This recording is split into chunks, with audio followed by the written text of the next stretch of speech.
بسم اللہ الرحمن الرحیم۔ 1 منٹ کے مدرسے سے سبق نمبر 24۔ نحمدہ و نصلی علی رسولہ الکریم۔ نمبر 1، ترجمہ اذکار نماز۔ ایاک، آپ ہی کی، نعبد، ہم عبادت کرتے ہیں، و ایاک نستعین، اور ہم آپ ہی سے مدد چاہتے ہیں۔ نمبر 2، نماز کی سنتیں۔ نمبر 4، رکوع میں پنڈلیوں کو سیدھا رکھنا۔ نمبر 5، پیٹھ کو بچھا دینا مردوں کے لیے۔ نمبر 6، رکوع میں سر اور سرین کو برابر رکھنا مردوں کے لیے۔ نمبر 3، بڑے بڑے گناہ جو بغیر توبہ کے معاف نہیں ہوتے، اور ایک گناہ بھی اوپر سے نیچے گرا دینے، یعنی جنت سے جہنم میں لے جانے کے لیے کافی ہے، مگر اللہ تعالیٰ جس پر فضل فرمائے۔ نمبر 22، کسی جاندار کی تصویر بنانا۔ نمبر 23، کسی کی زمین پر مورثی یعنی کہ خواہ قبضے کا دعویٰ کرنا۔ نمبر 24، خوب تندرست ہٹا کٹا ہونے کے باوجود بھیک مانگنا۔ نمبر 4، گناہ کے نقصانات جو دنیا میں پیش آتے ہیں۔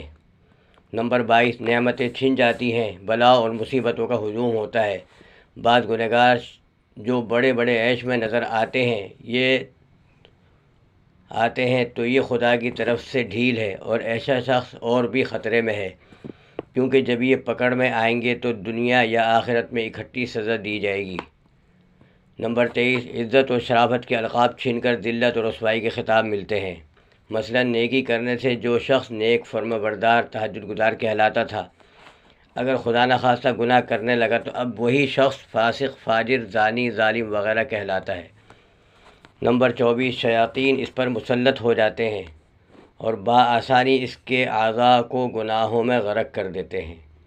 نمبر 5، طاعت کے فائدے جو دنیا میں ملتے ہیں۔ نمبر 22، ایمان کی برکت سے تھوڑا کھانے میں آسودگی ہو جاتی ہے۔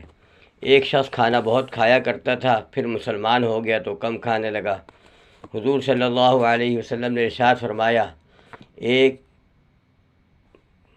مومن 1 آنت میں کھاتا ہے اور کافر 7 آنت میں۔ نمبر 23، بعض دعاؤں کی یہ برکت ہے کہ ہمیں بیماری لگنے اور مصیبت آنے کا خوف نہیں رہتا، جیسے کہ حدیث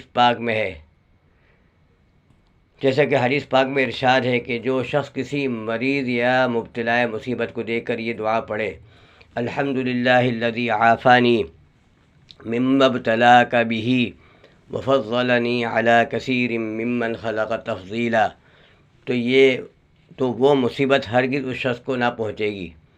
نوٹ: یہ دعا آہستہ پڑھے تاکہ مبتلا مصیبت کو اذیت نہ ہو۔ نمبر 24، بعض دعاؤں میں یہ برکت ہے، فکریں زائل ہو جاتی ہیں اور قرض ادا ہو جاتا ہے، جیسا کہ حدیث پاک میں یہ دعا بتلائی گئی ہے، اللہم انی اعوذ بک من الہم والحزن واعوذ بک من العجز والکسل واعوذ بک من البخل والجبن واعوذ بک من غلبۃ الدین وقہر الرجال۔ میرے دوستوں، میرے 2 چینل ہیں، گلدستہ اکابر اور الحمد کے نام سے، تو اس کو سبسکرائب کریں اور دوستوں میں شیئر کریں، اور گھنٹی کا بٹن بھی دبائیں تاکہ ہر نئی آنے والی ویڈیو آپ تک پہنچ سکے، اور کمنٹ باکس میں اپنی رائے کا اظہار لازمی کریں۔ جزاکم اللہ شکراً۔ السلام علیکم ورحمۃ اللہ وبرکاتہ۔